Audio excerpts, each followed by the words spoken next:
Hi children, today we are going to discuss about some operations in irrational numbers, okay? Some proofs also. మనం previous క్లాస్లో statement 1 దాంట్లో prove చేసాము if P divides A square, P అనేది A square ని divide చేస్తే okay P divides A also, అంతేగా? P అనేది A square ని డివైడ్ చేస్తే అంటే P అనేది A square కి ఒక ఫ్యాక్టర్ అయితే P అనేది A కు కూడా ఒక ఫ్యాక్టర్ అవుతుంది అని ప్రూవ్ చేసాం. అది మనం ప్రీవియస్ క్లాస్లో చేసాం. That is the statement 1. ఇప్పుడు మనం ఏం చేయబోతున్నాం అంటే now prove that √2 is irrational number. √2 అనేది ఒక ఇర్రేషనల్ నంబర్ అని ప్రూవ్ చేయబోతున్నాం, అంతేగా? √2 అనేది ఇర్రేషనల్ నంబర్ అని మనకు తెలుసు. √2 ఇంతకుముందు మనం చాలాసార్లు డిస్కస్ చేసాం. √2 కానీ √3 కానీ √5 కానివ్వండి, √6 కానివ్వండి, ఇవన్నీ కూడా ఇర్రేషనల్ నంబర్స్ అని మనకు తెలుసు. కానీ ఇప్పుడు మనం దాన్ని ప్రూవ్ చేయాలి. ఇలాంటి స్టేట్మెంట్స్, మనకు తెలిసిన స్టేట్మెంట్స్ ఇలాంటివి ప్రూవ్ చేయాలి అంటే దీనికి ఒక మెథడ్ ఉంది. ఆ మెథడ్లో ప్రూవ్ చేయాల్సి ఉంటుంది. అదేంటంటే కాంట్రడిక్షన్ మెథడ్. ఏ మెథడ్? Contradiction method. ఇలాంటి ప్రూఫ్స్ అన్నీ కూడా దేంట్లో చేస్తాం? కాంట్రడిక్షన్ మెథడ్లో చేస్తాం. ఈ కాంట్రడిక్షన్ మెథడ్ ఏంటంటే ఏదైతే స్టేట్మెంట్ ఇస్తాడో మనకి ఏదైనా ఒక స్టేట్మెంట్ ఇస్తాడు, ఆ స్టేట్మెంట్ ప్రూవ్ చేయమని ఇస్తాడు. ఆ స్టేట్మెంట్కి ఆపోజిట్గా తీసుకుంటాం. Contrary means opposite. ఏ స్టేట్మెంట్ ఇచ్చాడో దానికి ఆపోజిట్గా మనం తీసుకొని దానికి రిలేటెడ్ స్టెప్స్ రాసుకుంటూ పోతాం.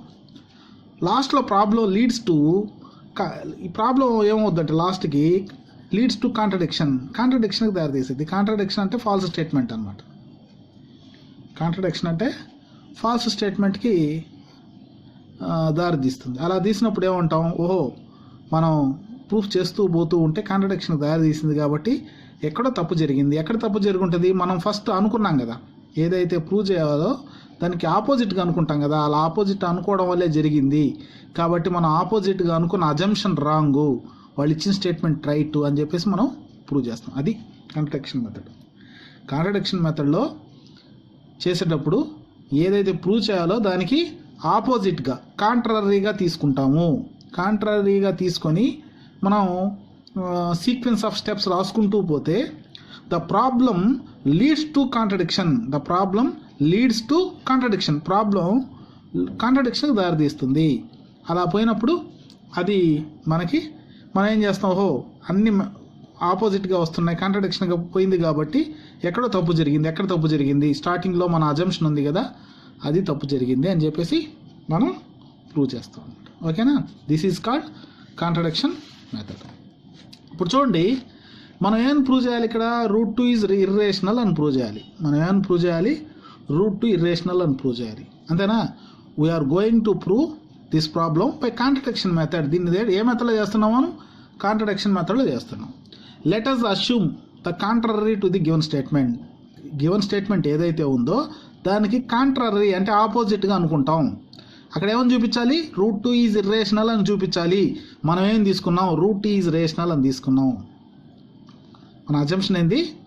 √2 is rational. This is our assumption. మనం అనుకున్నాం అదే. Let us assume that contrary to the given statement that is √2 is rational. ఏమనుకున్నాం? Rational. √2 is rational as per our assumption. మనం అనుకున్న దాని ప్రకారం √2 అనేది రేషనల్ నంబర్, అంతేనా?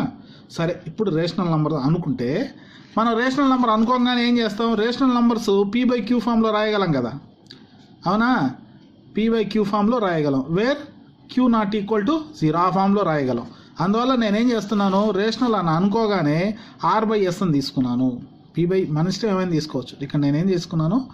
R/S ఎస్ అని తీసుకున్నాం. వేర్ డినామినేటర్ ఏదైతే ఉందో అది 0 కాకూడదు, అందువల్లే క్యూ నాట్ ఈక్వల్ టు 0.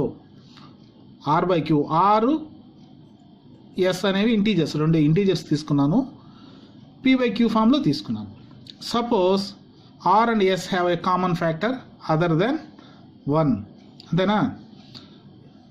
సరే, ఇంకేదైనా కామన్ ఫ్యాక్టర్ ఉండొచ్చు. ఇప్పుడు రెండు ఇంటీజర్స్ తీసుకున్నప్పుడు మనం for example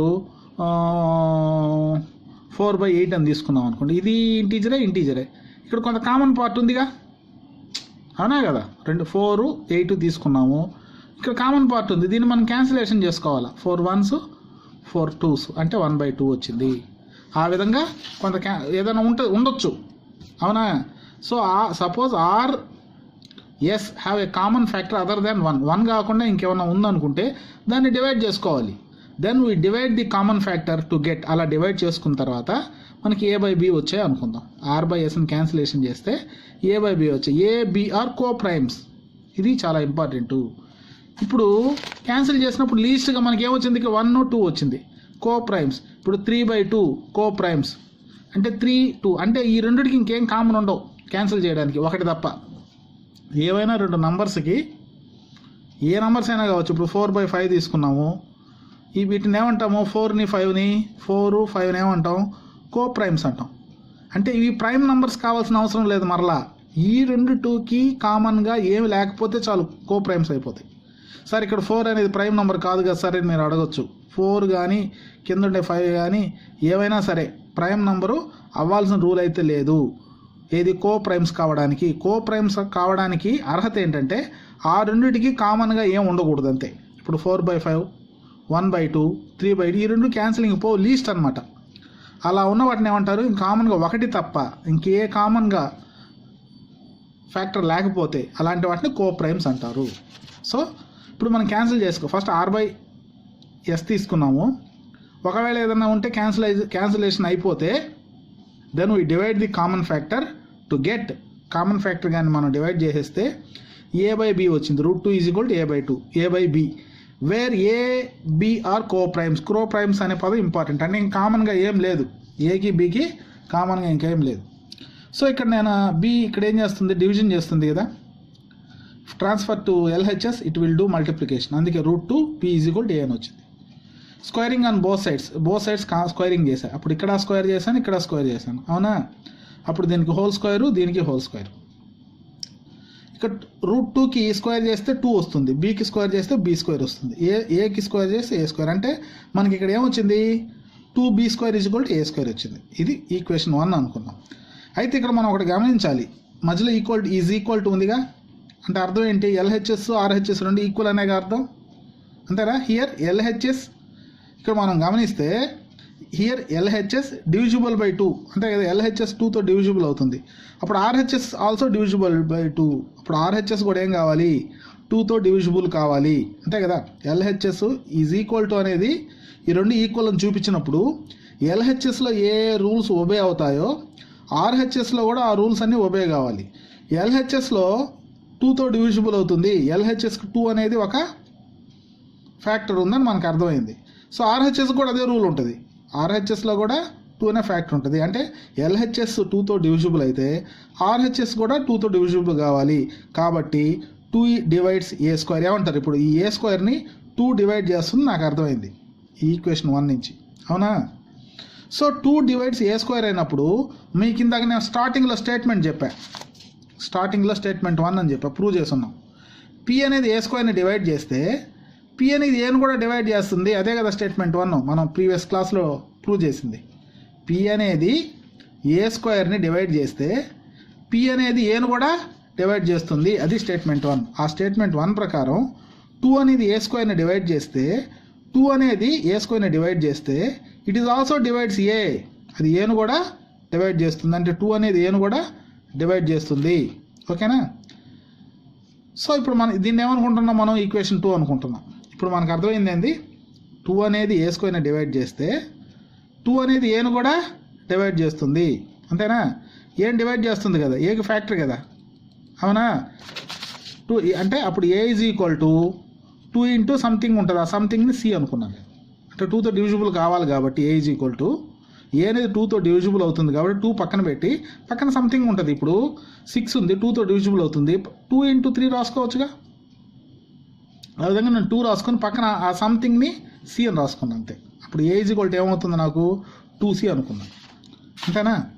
so we can write a is equal to 2c. C అనే ఒక ఇంటీజర్, అది కూడా ఒక ఇంటీజర్ అనుకుంటున్నాను. ఇప్పుడు నేను సబ్స్టిట్యూషన్ చేస్తే ఈక్వేషన్ 1లో నేను ఏం చేస్తున్నాను, ఈక్వేషన్ 1 ఇది కదా, 2b² = a² కదా. ఏ ప్లేస్లో నేను ఎంత రాయొచ్చు, 2c రాయొచ్చు. ఈ ప్లేస్లో ఎంత రాయొచ్చు, 2c రాయొచ్చు. అదిగో ఏ ప్లేస్లో 2c రాశాను, 2b² = 2c². అంటే ఇక్కడ ఏ ఉన్న ప్లేస్లో 2c రాశాను. ఇప్పుడు హోల్ స్క్వేర్ కదా, స్క్వేర్ చేస్తే 4, ఇక్కడ c², అంతేనా. ఎంత వచ్చింది ఇక్కడ 4c². సో ఇప్పుడు నేను ఈ 2 ఏం చేస్తుంది, ఇక్కడ మల్టిప్లికేషన్ చేస్తే డివిజన్ చేస్తుందిగా, చేస్తే అప్పుడు b² = 2c² వచ్చింది. ఇక్కడ కూడా సేమ్ రూల్. ఏ రూల్ అంటే మధ్యలో ఈజ్ ఈక్వల్ టు ఉంది, RHS అనేది 2తో డివిజిబుల్ అవుతుంది. అప్పుడు LHS కూడా కావాలిగా, ఈజ్ ఈక్వల్ టు రూల్ అదే కదా, రెండు ఈక్వల్ అని చెప్తుంది కదా. LHSలో ఏ రూల్స్ అయితే ఉంటాయి RHSలో అవే రూల్స్ ఉంటాయి. RHSలో ఏ రూల్స్ ఉంటాయి LHSలో కూడా అవే రూల్స్ ఉంటాయి. ఇక్కడ RHS అనేది 2తో డివిజిబుల్ అవుతుంది. RHS is divisible by 2. Then LHS is also divisible by 2. LHS కూడా 2తో డివిజిబుల్ అవుతుంది. ఇప్పుడు 2 డివైడ్స్ b². 2 అనేది b²ని డివైడ్ చేస్తే స్టేట్మెంట్ 1, మళ్ళీ స్టేట్మెంట్ 1కి వచ్చా. ఇప్పుడు 2 అనేది bని కూడా డివైడ్ చేయాలి కదా, స్టేట్మెంట్ 1 ప్రకారం దీన్ని 3 అనుకున్నాం. సో మనకి 3లో ఏమొచ్చింది, 2 డివైడ్స్ b అని వచ్చింది. bలో ఏమొచ్చింది, 3లో ఏమొచ్చింది, 2 డివైడ్స్ b అని వచ్చింది, అంతేనా. ఇప్పుడు మనం both A B have 2 as a common factor, అవునా. ఇక్కడేమో 3 స్టేట్మెంట్లో 2 డివైడ్స్ b అన్నాడు కాబట్టి 2 అనేది ఒక ఫ్యాక్టర్ అయింది. అదే 2లో చూడండి, 2లో ఏం చెప్పాము, 2లో చూడండి ఇక్కడ 2 divides a², it is also divides A, కాబట్టి ఏను కూడా డివైడ్ చేస్తుంది కాబట్టి ఏ కూడా ఒక factor. So both A and B have 2 as common factor, అవునా. సో మనకి మన రూల్ ప్రకారం, మనం అనుకున్న దాని ప్రకారం మనం ఏమనుకున్నాం స్టార్టింగ్లో, మీరు స్టార్టింగ్లోకి వెళ్తే, స్టార్టింగ్లో ఒకసారి ఇక్కడికి రండి, a బై b రాసినప్పుడు a, b are coprimes అన్నాము. కో ప్రైమ్స్ అంటే ఒకటి తప్ప ఇంకేమీ ఫ్యాక్టర్స్ ఉండకూడదు అనుకున్నాము. కానీ ఇక్కడ ఏమొచ్చింది మనకి, ఏకి బికి 2 అనేది ఒక కామన్ ఫ్యాక్టర్ ఉందని తేలింది, అవునా. మరి ప్రాబ్లం ఏమైంది, it leads to contradiction, but the statement leads to contradiction. Co primes అయినప్పుడు ఒకటి తప్ప ఇంకేం ఉండకూడదు కదా, కానీ ఇక్కడ ఏమొచ్చింది మనకి 2 అనేది కామన్ ఫ్యాక్టర్ అని వచ్చింది.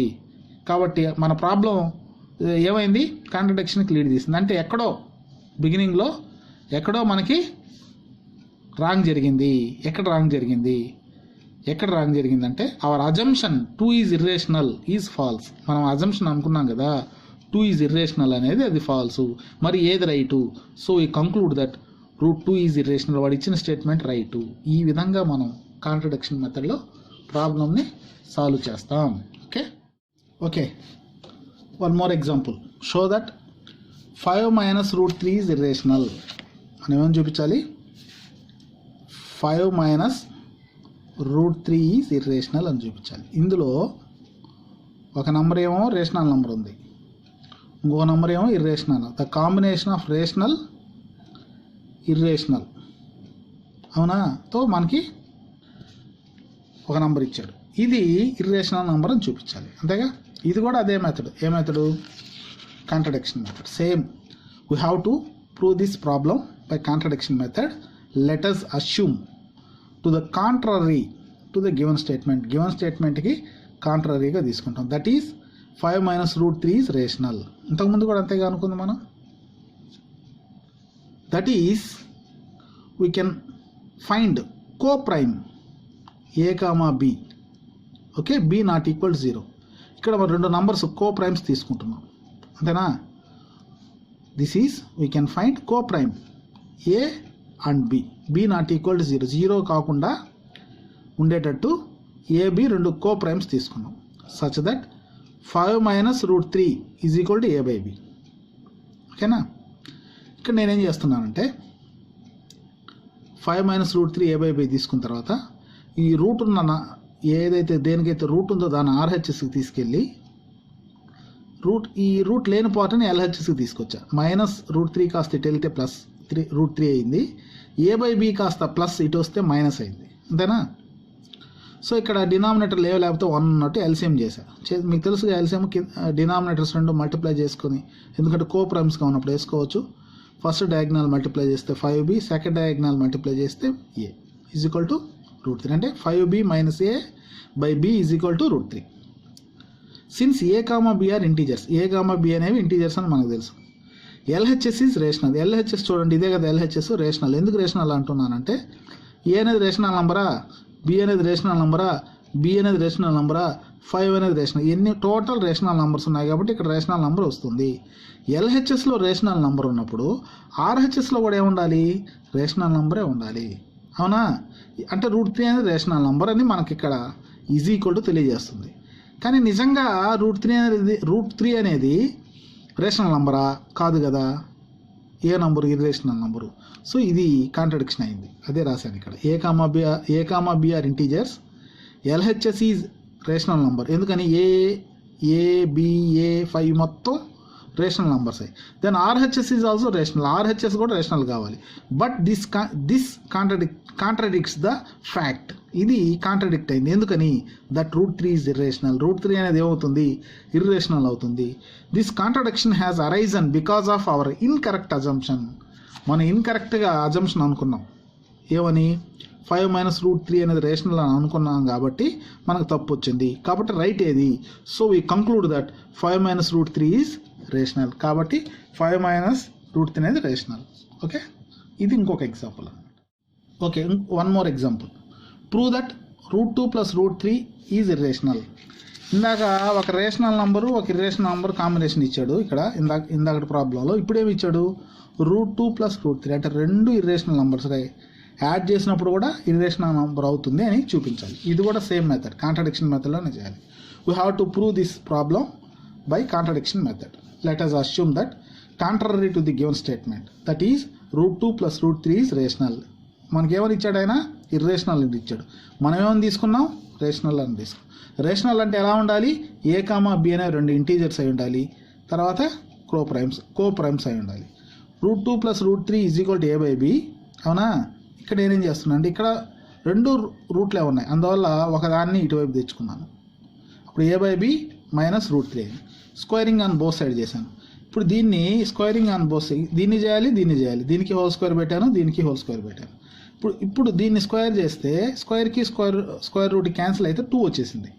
ఇక్కడ వచ్చేసి మనం ఏం చేయాలంటే ఇక్కడ చేసేటప్పుడు a/b minus root 3 whole square అంటే మనకు తెలుసు కదా formula, a minus b whole square formula a² plus b² minus 2ab. ఈ ఫార్ములా అప్లై చేయాలి. Okay, a minus b whole square is equal to a² plus b² minus 2ab. ఇది a అనుకోవాలి, ఇది b అనుకొని ఆ ఫార్ములాలో అప్లై చేస్తే మనకి ఏమొస్తుంది? ఫస్ట్ ఇది a² చేయాలి, a/b whole square plus b² minus 2ab. 2a అంటే a/b, ఇక్కడ వచ్చేసి route 3, a² b² minus 2ab. Okay, ఇక్కడ వచ్చేసి a²/b² వస్తుంది. ఇక్కడ స్క్వేర్కి రూట్ 3 స్క్వేర్ రూట్కి స్క్వేర్ క్యాన్సిల్ పోతే 3 వచ్చింది. ఇక్కడ ఏమొచ్చింది మనకి 2 రూట్ 3 a/b వచ్చింది, అదేనా? అది ఇక్కడ. సో ఇక్కడనే ఈ స్టేట్మెంటు స్క్వేర్ చేసిన తర్వాత ఇది వచ్చింది. ఇప్పుడు ఇక్కడ నేనేం చేస్తున్నానంటే ఇక్కడ +2 చూడండి, ఇక్కడ +2ని ఇటువైపు ట్రాన్స్ఫర్ చేస్తాను. ఏమవుద్ది? -2 అవుద్ది. ఈ -2 రూట్ 3 a/bని అటువైపుకి ట్రాన్స్ఫర్ చేస్తా. ఈ మైనస్ కాస్త ఏమవుద్ది? ప్లస్ అవుతుంది. ఓకేనా? అప్పుడు +3లో నుంచి 2 పోతే +1, అవునా? ఇప్పుడు ఇక్కడ మాత్రం ఏముంది మనకి? 2 రూట్ 3 a/b ఉంది. ఇక్కడ మనకేమొచ్చింది? a²/b² ప్లస్ 1 వచ్చింది, అంతేగా? కింద డినామినేటర్ లేకపోతే 1 కదా, ఎల్సిఎం చేయొచ్చు. మీకు నేను చెప్పిన మెథడ్ ఏంది? రెండు కో ప్రైమ్స్ అయినప్పుడు రెండు మల్టిప్లై చేసుకుని కింద రాసేసుకోవచ్చు. ఫస్ట్ డయాగ్నల్ మల్టిప్లై చేసి రాసుకోవచ్చు, సెకండ్ డయాగ్నల్ మల్టిప్లై చేసుకోవచ్చు. అదేగా ఇక్కడ వచ్చింది a² ప్లస్ p²/b², అవునా? ఇక్కడ ఏముంది మనకి? 2 రూట్ 3 a/b ఉంది. నేను ఇక్కడ ఏం చేస్తానంటే ఇక్కడ 2√3 a/b ఉంది కదా, ఈ √3 మాత్రం అక్కడ ఉంచేసి మిగిలింది అటువైపు తీసుకొచ్చేస్తా. అప్పుడు ఇక్కడ a² + b²/b². ఇక్కడ పైన న్యూమరేటర్లో ఏముంది 2a, డినామినేటర్లో ఏముంది, ఇటువైపుకి వస్తే రెసిప్రోకల్ కదా, b/2a అవుతుంది. 2a/b కాస్త b/2a అవుతుంది. ఇక్కడ 2 bలు ఉన్నాయి, b1s bb's అంతే కదా. 2 bలో పోతే ఒక b క్యాన్సిల్ అయింది, ఒక b ఉంటుంది. ఇప్పుడు మనకి ఏమొచ్చింది, ఇటువైపు ఇంకప్పుడు ఏమున్నట్టు మనకి √3 ఉన్నట్టు. √3 = a² + b²/2ab. ఇది మిగిలింది RHSలో ఏం మిగిలింది చూడండి, ఇక్కడ a² + b²/2ab. ఇక్కడ ఏం మిగిలింది √3. అంటే ఇప్పుడు మనకి ఏం అర్థం అవుతుంది, ఇక్కడ LHSలో ఏమో = అంటే ఇటువైపు ఉన్న నంబర్ ఇటువైపు నంబర్ రెండు ఈక్వల్ అని కదా. RHSలో పూర్తిగా చూడండి AB 2 ఈ నంబర్స్ అన్నీ కనిపిస్తుంటే ఇదేంది రేషనల్ పార్ట్. ఇక్కడ ఏం కనిపిస్తుంది, రేషనల్, రెండు ఈక్వల్ అని చెప్తుంది, అవునా. So problem leads to contradiction. Problem ఏమైంది, కాంట్రడిక్షన్కి దారి తీసింది. ఎందుకని a² + b²/2ab ఈజ్ రేషనల్ అని మనకు తెలిసింది, కానీ √3 అనేది రేషనల్ కావాలి కదా. ఇలా అయినప్పుడు ఇది కూడా రేషనల్ కావాలి కదా, కానీ ఇది రేషనల్ కాదు కదా. This contradicts the fact that √3 is irrational, hence కాబట్టి మన అజంప్షన్ రాంగ్. Hour assumption